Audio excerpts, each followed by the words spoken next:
Buenas noches amigos, una vez más su programa Agenda Económica, una costumbre del 9 a 10 de la noche por este canal, RNN, Canal 27.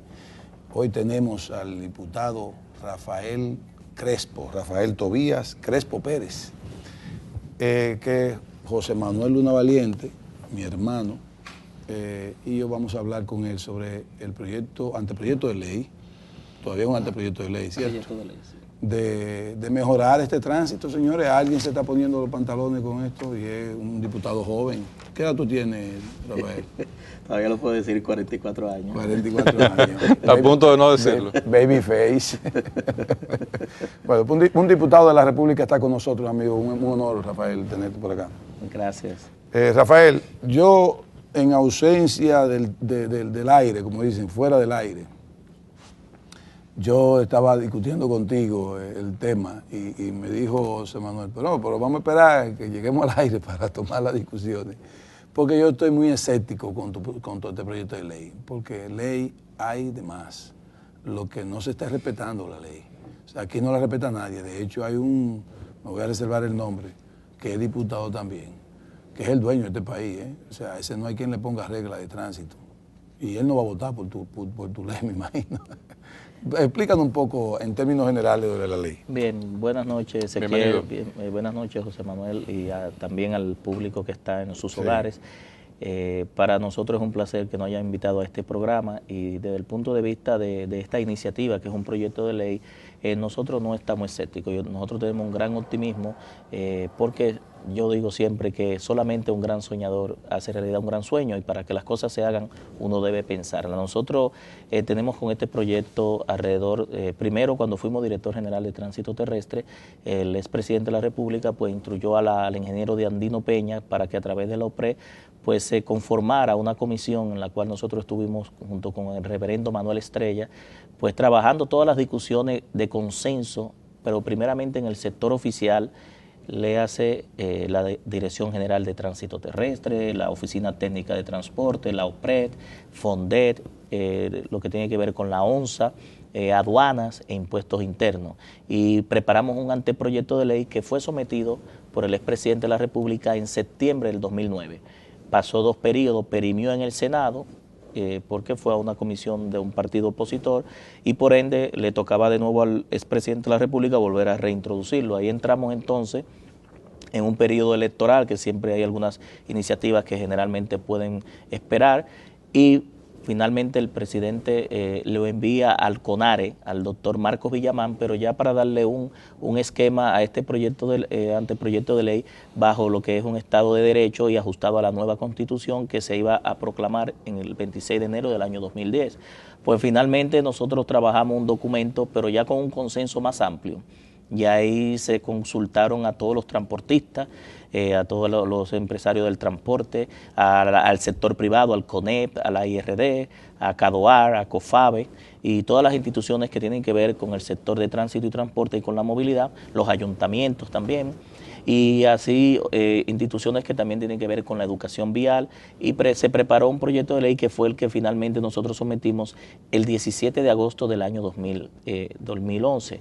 Ese proyecto el hemiciclo lo envió a la Comisión Permanente de Obras Públicas y a la Comisión Permanente de Justicia porque hay unos temas muy amplios que tienen que ver con las sanciones, con las multas, con el régimen de competencia del sistema judicial, con los aspectos del Código Civil y del Código Penal que debe ajustarse a las modificaciones que se están haciendo precisamente en la Cámara de esos proyectos o de esos códigos.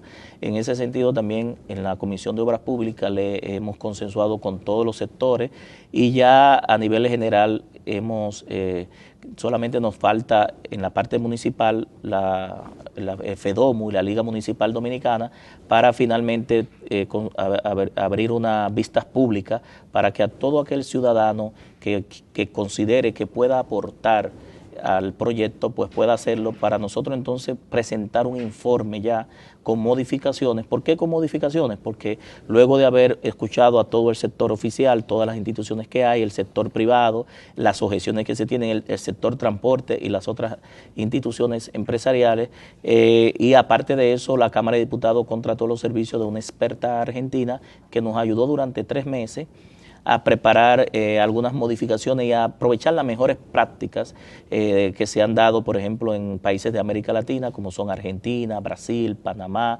Guatemala, Colombia, con lo que tiene que ver con el transporte. Y esta es una ley que no es porque sea una iniciativa nuestra ni un proyecto de ley que hemos sometido, es una ley país. ¿Por qué?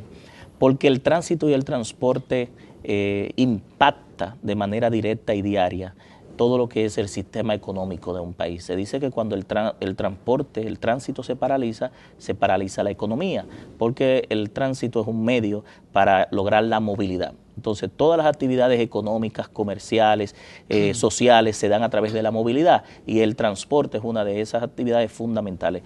Por ende, el Estado debe tener una ley de transporte. En República Dominicana no existe una ley de transporte, lo único que tenemos es una ley del año que ya va a cumplir 50 años, del año 1967, que se creó la Dirección General de Tránsito Terrestre en el año 66 y al año siguiente se crea la ley, se aprueba la ley 241, que es la ley que rige toda la materia. ¿Y por qué digo que no hay una ley de transporte?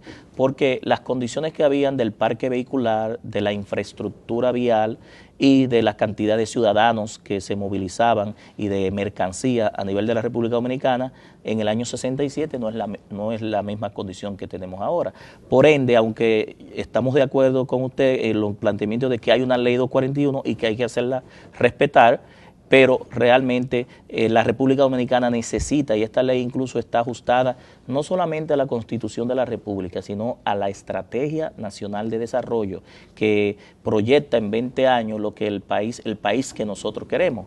Incluso cuando se habla de las líneas de ejecución de la Estrategia Nacional de Desarrollo, para promover la competitividad de la República Dominicana frente a otros países, una de las debilidades y la brecha que hay en la parte de infraestructura y de transporte es precisamente el marco de ley, y uno de los elementos que se requiere es la aprobación de esta ley. Es decir, que nosotros estamos hablando que es una herramienta que va a permitir el desarrollo del país.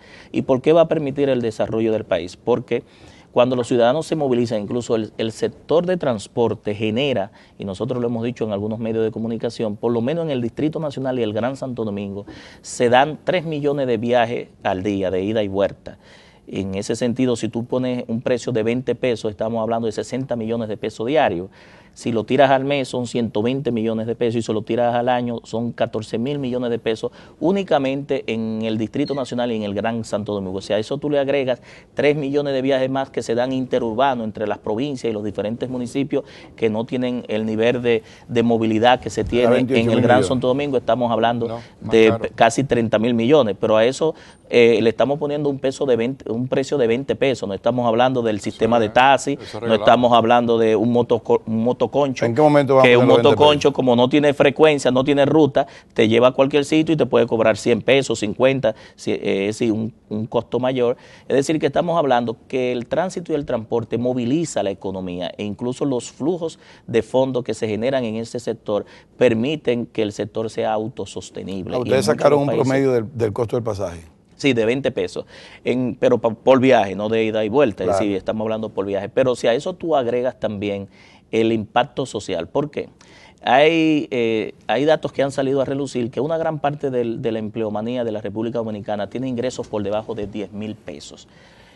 Lo que representa que el gasto que tiene que tener una persona para movilizarse de su casa a su área de trabajo, o vamos a decirlo, si tiene que movilizarse al área de estudio o a una clínica a recibir los servicios, estamos hablando del 30 al 35%. Solamente del transporte. Solamente de transporte, del total, de cómo ese ciudadano logra movilizarse de su casa a trabajo y del trabajo a su casa. Y eso implica ese 30 y 35% un servicio de transporte mal servido. Es decir, porque si por lo menos tú me dijeras que fuera un servicio donde hay las comodidades, las facilidades, la seguridad, la frecuencia para tú llegar a tu destino en lo que es los tiempos establecidos, pues estamos hablando de que tú pudieras decir que se paga con gusto, pero a la vez también dentro de lo que ese ciudadano, incluso hay países como Brasil, que vista esa necesidad han implementado precisamente en la ley de tránsito y de transporte un subsidio dentro del sector empleador para el empleado, porque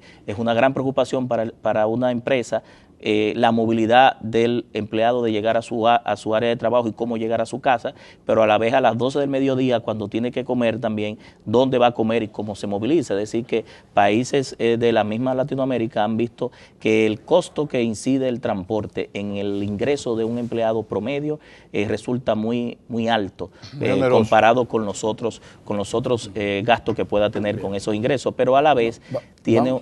Vamos a una pausa. Okay. Permítanos una pausa para hacer contacto con nuestros auspiciadores.